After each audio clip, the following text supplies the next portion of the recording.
7वें दिन जब राजा भोज अपने राज दरबार में पहुंचे और सिंहासन की ओर बढ़े तो 7वीं पुतली कौमुदी चेतन हो उठी।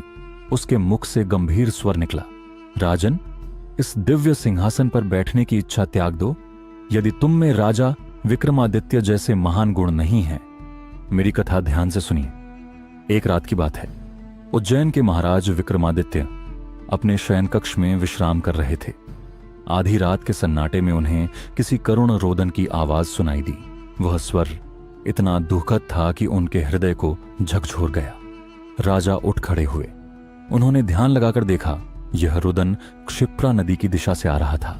बिना विलंब किए उन्होंने अपना राजवस्त्र धारण किया, तलवार कमर से लगाई और अकेले ही आवाज की दिशा में बढ़ चले। जब वह नदी किनारे पहुंचे तो उन्होंने जाना कि यह आवाज उस पार स्थित घने जंगल की ओर से आ रही है।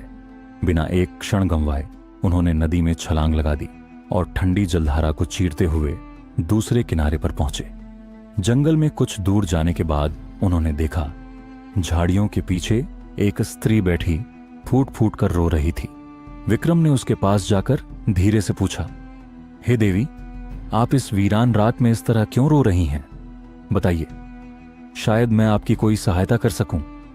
स्त्री ने भर्राई हुई आवाज में उत्तर दिया, मैं अपनी पीड़ा बहुतों से कह चुकी हूं, पर किसी ने मेरी बात पर विश्वास नहीं किया। यदि आप सचमुच मदद करना चाहते हैं तो सुनिए। उसने बताया कि उसका पति एक चोर था और पकड़े जाने पर नगर कोतवाल ने उसे पेड़ पर उल्टा लटका दिया। राजा ने पूछा, क्या तुम इस दंड से सहमत नहीं हो? वह स्त्री बोली, मैं दंड से सहमत हूं, लेकिन मेरा हृदय यह नहीं सह सकता कि मेरा पति भूखा प्यासा लटकता रहे। न्याय में ऐसा कोई नियम नहीं जो उसे भूखा रखने का आदेश दे। मैं उसे भोजन और पानी देना चाहती हूं, लेकिन इतनी ऊंचाई पर चढ़ना मेरे लिए संभव नहीं और कोई मेरी सहायता करने को तैयार नहीं, क्योंकि सबको राजा के क्रोध का भय है। विक्रम ने बिना एक पल सोचे कहा, चिंता मत करो, मैं तुम्हारी सहायता करूंगा। चलो, मुझे उस स्थान पर ले चलो। राजा उस स्त्री के साथ जंगल में एक विशाल वृक्ष के नीचे पहुंचे। ऊपर एक व्यक्ति उल्टा लटका हुआ था। जैसे ही विक्रम ने उसे कंधा दिया, वह स्त्री झपटकर उस लटके हुए पुरुष को निगल गई। विक्रम स्तब्ध रह गए। अब वह स्त्री अपना असली रूप प्रकट कर चुकी थी। वह एक पिशाचिनी थी, लेकिन राजा के साहस और निश्चल करुणा से प्रसन्न होकर वह बोली, राजन, आपने मुझे तृप्त किया है। अब आप मुझसे जो भी चाहें मांग सकते हैं। विक्रम ने तनिक भी देर किए बिना कहा, यदि तुम प्रसन्न हो तो मुझे ऐसा पात्र दो जिससे मेरी प्रजा कभी भूखी न रहे। पिशाचिनी ने मुस्कुराते हुए उत्तर दिया, यह पात्र मैं नहीं दे सकती, लेकिन मेरी बहन के पास है। वह यदि चाहे तो तुम्हारी यह इच्छा पूरी कर सकती है। फिर वह उसे एक कुटिया की ओर ले गई, जो नदी किनारे एक निर्जन स्थान पर थी। वहां पिशाचिनी ने अपनी बहन को पुकारा, जो कुछ ही क्षण में बाहर आ गई। पिशाचिनी ने बहन को राजा का परिचय देते हुए कहा, यह वही विक्रमादित्य हैं जिनकी करुणा और न्याय का संसार गुणगान करता है। इन्हें अन्नपूर्णा पात्र देना उचित होगा। दूसरी पिशाचिनी ने सहर्ष वह दिव्य पात्र विक्रम को सौंप दिया। प्रभात की बेला थी। राजा वापस महल लौट रहे थे। तभी मार्ग में उन्हें एक भूखा ब्राह्मण मिला, जिसने उनसे भोजन की याचना की। विक्रम ने अन्नपूर्णा पात्र से कहा, हे पात्र, इस ब्राह्मण को पेट भर भोजन दो। और देखते ही देखते स्वादिष्ट व्यंजन थालियों में सजे हुए प्रकट हो गए। ब्राह्मण ने तृप्त होकर भोजन किया। राजा ने उसे दक्षिणा देनी चाहिए, परंतु ब्राह्मण ने भावुक होकर कहा, राजन, आपने जो मुझे खिलाया वह मेरे जीवन का अद्भुत अनुभव था। यदि मुझे दक्षिणा ही देनी है तो यह पात्र दे दीजिए, ताकि मैं कभी भूखा न रहूं और न किसी के सामने हाथ फैलाना पड़े। राजा विक्रम ने एक क्षण भी नहीं सोचा। उन्होंने वह अमूल्य पात्र ब्राह्मण को भेंट कर दिया और उसकी शुभकामनाएं लेकर महल की ओर चल पड़े। कौमुदी बोली, हे राजन, बताइए, क्या आप ऐसी परिस्थिति में ऐसा त्याग कर पाते? क्या आपकी करुणा इतनी निष्कलंक होती? इतना कहकर वह पुतली फिर से जड़वत हो गई। राजा भोज मौन रह गए। उनके मन में विचारों का तूफान चल रहा था। वे समझ गए कि विक्रमादित्य जैसे गुण प्राप्त करना कोई सामान्य बात नहीं है। उन्होंने सिंहासन पर बैठने का कोई और मार्ग ढूंढने का निश्चय किया। 8वां दिन था। राजा भोज पूरे उत्साह से राजसभा में पहुंचे। उनका मन सिंहासन पर बैठने को बेचैन हो रहा था। उन्होंने जैसे ही कदम आगे बढ़ाया, उसी क्षण सिंहासन की 8वीं पुतली पुष्पवती चेतन हो उठी। उसने एक गंभीर किंतु मधुर स्वर में राजा को संबोधित किया। हे राजन, ठहरो। अभी तुम उस सिंहासन पर बैठने के योग्य नहीं हुए हो।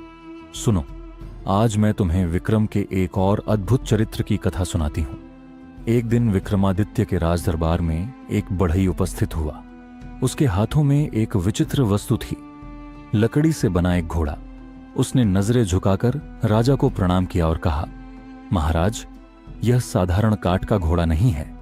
यह न तो भोजन करता है, न पानी पीता है, परंतु जहां आप सोचें यह वहां आपको ले जा सकता है। राजा उसकी बातों से प्रभावित हुए।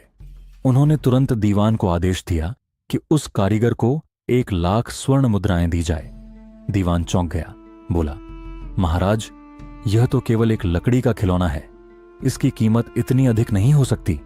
राजा ने कुछ क्षण गंभीरता से दीवान की ओर देखा, फिर बोले, इसका मूल्य इसकी क्षमता में है, लकड़ी में नहीं। इसे 2,00,000 रुपए दिए जाए। दीवान मौन हो गया और कारीगर को रकम सौंप दी गई। जाते जाते बढ़ई एक रहस्यमय बात कह गया, राजा साहब, इस घोड़े पर कभी चाबुक मत चलाना, वरना ये कुछ ऐसा कर बैठेगा जिसकी आप कल्पना भी नहीं कर सकते। कुछ दिन बीते। एक दोपहर को विक्रमादित्य ने उस काठ के घोड़े पर सवारी करने की सोची। भूलवश उन्होंने घोड़े को चाबुक मार दिया।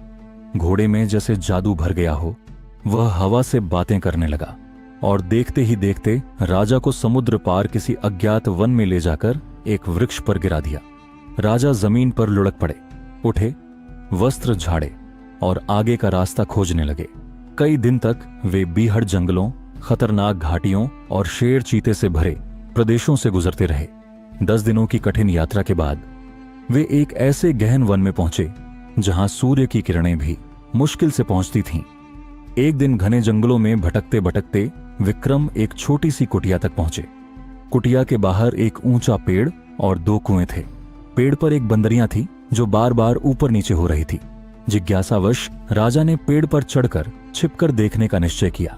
दोपहर में एक यति आया, लंबी जटाएं, धधकती आंखें और हाथ में कमंडल। उसने बाईं ओर के कुएं से एक चुल्लू जल निकाला और बंदरियां पर छिड़क दिया। पल भर में वह बंदरियां एक अत्यंत सुंदर युवती में बदल गई। यति कुछ समय उसके साथ रहा, फिर दाईं ओर के कुएं से पानी लेकर उस पर डाला और वह युवती फिर से बंदरियां बन गई। यति गुफा में चला गया। राजा यह दृश्य देखकर हैरान रह गए। यति के जाने के बाद राजा ने भी वही प्रयोग किया। जल छिड़कते ही बंदरियां फिर स्त्री बन गई। जब विक्रम ने प्रेमपूर्ण दृष्टि से उसकी ओर देखा तो वह बोल पड़ी, हे सज्जन, इस तरह मत देखिए, मैं एक तपस्विनी हूं। यदि मेरी तपस्या खंडित हुई तो शाप दे दूंगी। राजा मुस्कुराए और बोले, मैं विक्रमादित्य हूं, सत्य और धर्म का रक्षक, किसी के शाप से नहीं डरता। उनका नाम सुनते ही वह स्त्री उनके चरणों में गिर पड़ी और बोली, महाराज, कृपा करके यहां से चले जाइए। यदि वह यति लौट आया तो हमें भस्म कर देगा। राजा ने पूछा, तुम कौन हो और यह यति तुम्हें इस रूप में क्यों रखता है? वह स्त्री बोली, मैं कामदेव और पुष्पावती की संतान हूं। एक बार मैंने अपने माता पिता का एक आदेश नहीं माना तो उन्होंने मुझे इस यति को सौंप दिया। तब से वह मुझे बंदरिया बनाकर यहां रखे हुए है। मेरे भाग्य में यही लिखा था। राजा ने वचन दिया, मैं तुम्हें इस कैद से मुक्त करूंगा, लेकिन अभी हमें यति को धोखे में रखना होगा। अगले दिन यति आया। उसने फिर युवती को इंसानी रूप में लाया और प्रसन्न होकर उसे एक कमल का पुष्प दिया। यह पुष्प कभी मुरझाएगा नहीं, यति बोला, और रोज एक लाल रत्न देगा, इसे संभाल कर रखना। यति के जाते ही विक्रम ने युवती को फिर से बंदरियां बनाया और बेतालों को याद किया। वे तत्क्षण प्रकट हुए और राजा व उस स्त्री को सिंहासन सहित महल पहुंचा दिया। रास्ते में विक्रम ने वह चमत्कारी पुष्प एक खेलते बालक को भेंट में दे दिया। राजा महल पहुंचे और युवती को सम्मानपूर्वक स्थान दिया। कुछ ही दिनों में उस पुष्प से रोज एक कीमती रत्न निकलने लगा। एक दिन उस बालक का पिता वह रत्न बाजार में बेचने गया। कोतवाल ने उसे पकड़ लिया और राजा के सामने लाया। पूछने पर वह बोला, महाराज, यह रत्न मुझे मेरे बेटे के पास मिले। वह रोज एक फूल से निकलते हैं। मैं नहीं जानता यह चमत्कार कैसे हो रहा है। राजा को सब कुछ स्मरण हो आया। उन्होंने कोतवाल से कहा, यह व्यक्ति निर्दोष है, उसे कोई दंड नहीं दिया जाएगा। इसके विपरीत इसके सत्य और सरलता के लिए इसे 1 लाख स्वर्ण मुद्राएं इनाम में दो। इतना कहकर पुष्पवती पुतली बोली, हे राजन, बताओ, क्या तुम्हारा निर्णय भी इतना निष्पक्ष, न्यायसंगत और उदार होता?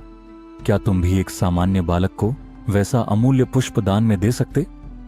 यदि नहीं तो इस सिंहासन पर बैठने का प्रयास मत करो।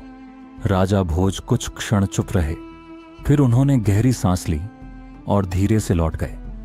आगे की कहानी सुनने के लिए चैनल को सब्सक्राइब करें और कमेंट बॉक्स में लिखें जय महाकाल।